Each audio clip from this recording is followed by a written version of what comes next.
That gun and you shoot. ఈ cinema poster చూసి normal movie అనుకుంటే అదే బిగ్గెస్ట్ మిస్టేక్. సూక్యూబస్ హర్రర్ కన్నా dangerous temptation story. First 10 minutes లోనే మూవీ ఒక క్రిస్పీ మూడ్ ని సెట్ చేస్తుంది. Mirror scenes literally chill boss. Heroine screen presence మాత్రం నెక్స్ట్ లెవెల్. బ్యూటిఫుల్ గా కనిపిస్తుంది. ఎవ్రీ ఫ్రేమ్ లో డేంజరస్ ఫీల్ అవుతుంది. బ్యాక్గ్రౌండ్ మ్యూజిక్ స్లోగా స్టార్ట్ అవుతుంది, మైండ్ ని డిస్టర్బ్ చేస్తుంది. జంప్ స్కేరీస్ తక్కువ, సైకాలజికల్ ఫియర్ ఎక్కువ. అదే సినిమాకి biggest plus point. Visuals dark గా ఉంటాయి, నైట్ చూస్తే అదే డబల్ ఇంపాక్ట్. కానీ పేసింగ్ కొంచెం స్లోగా అనిపించే ఛాన్సెస్ ఎక్కువగా ఉన్నాయి.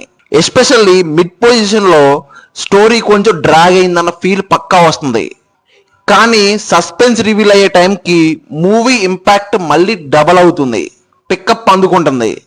ఎస్పెషల్లీ మిర్రర్ రిఫ్లెక్షన్స్ మూవీకి ఫ్యూల్ అని చెప్పాలి.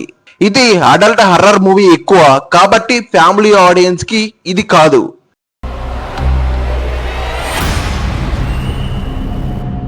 కొన్ని సీన్స్ బోల్డ్ గా ఉన్నాయి కానీ స్టోరీ కనెక్ట్ అయ్యాయి. క్లైమాక్స్ కంప్లీట్ గా ప్రిడిక్టబుల్ కాదు. లాస్ట్ 15 minutes టెన్షన్ బాగా వర్కౌట్ అయింది. కానీ నెగిటివ్ ఏంటంటే కొన్ని క్వశ్చన్స్ కి క్లియర్ ఆన్సర్ ఇవ్వలేదు. కానీ అట్మాస్ఫియర్ అండ్ క్రిస్పీ వైబ్ కోసం మస్ట్ వాచ్.